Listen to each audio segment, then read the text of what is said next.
guys, welcome back to my channel. இந்த வீடியோல நம்ம பாத்தீங்கன்னா ஜீ தமிழ்ல ரீசெண்டா வந்த சீரியல்ல தான் நானே வருவேன். ஸோ அதில் ஹீரோயினா ஆக்ட் பண்ற ராதாவோட ஃபுல் பயோகிராஃபி தான் இந்த வீடியோ நம்ம ஷேர் பண்ண போறோம். ஆல்ரெடி இதே மாதிரி நம்ம பாத்தீங்கன்னா நிறைய சீரியல்ஸ்க்கு ஷேர் பண்ணியிருக்கோம். ஸோ மஸ்ட் விசிட் பண்ணி பாருங்க. ஸோ இவங்களோட ரியல் நேம் அப்படின்னு சொல்லிட்டு பார்க்கும்போது நிக்காரிகா ராய், இதுதான் இவங்களோட ரியல் நேம். இவங்க பர்த்திங் டேட் அப்படின்னு சொல்லிட்டு பார்க்கும்போது நவம்பர் 9, 2002. ஸோ இதுதான் இவங்களோட பர்த்திங் டேட். கரண்ட் ஏஜ் அப்படின்னு சொல்லிட்டு பார்க்கும்போது 22. ஸோ இவங்க வந்து கரண்ட் சிட்டி, அதாவது இவங்க ஹோம் டவுன் பார்க்கும்போது மும்பை, பர்த் பிளேஸ் பார்க்கும்போது மும்பை தான். ஸோ இவங்களோட ஸ்கூலை தன்யா கங்கா அப்படின்ற ஸ்கூல், ட்ரஸ்டட் ஸ்கூலில் வந்து ஃபினிஷ் பண்ணியிருக்காங்க. இவங்க ஒரு கிராஜுவேட்டும் கூட.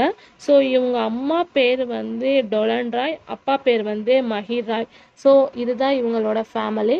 ஸோ இவங்க ஒரு ஆக்ட்ரஸ், மாடல் கூட. இவங்களோட கரியரில் 2013 ஒரு சைல்டு ஆர்டிஸ்டாக தான் என்ட்ரி கொடுத்துருக்காங்க. அதுக்கு ஆஃப்டர் ஒரு மூவியும் பண்ணியிருக்காங்க. இப்போ இவங்களுக்கு வேற லெவல் ரெஸ்பான்ஸ் கிடைச்ச சீரியலில் ஒன்று தான் இப்போ கரண்ட்டாக டெலிகாஸ்ட் பண்ணிட்டு இருக்க நானே வருவேன். இதில் இவங்களோட ரேட்டிங் ரொம்பவே இன்க்ரீஸ் பண்ணியிருக்கு. நிறைய அவார்ட்ஸும் ரீச் பண்ணியிருக்காங்க. ஸோ கண்டிப்பாக இவங்களோட ஆக்டிங் உங்களுக்கு பிடிச்சிருக்கும் அப்படின்னு நினைக்கிறேன். ஸோ நெக்ஸ்ட் உங்களுக்கு பிடிச்ச பயோகிராஃபி வேணும்னா மறக்காம கமெண்ட் ஷேர் பண்ணுங்க. Thanks for viewers.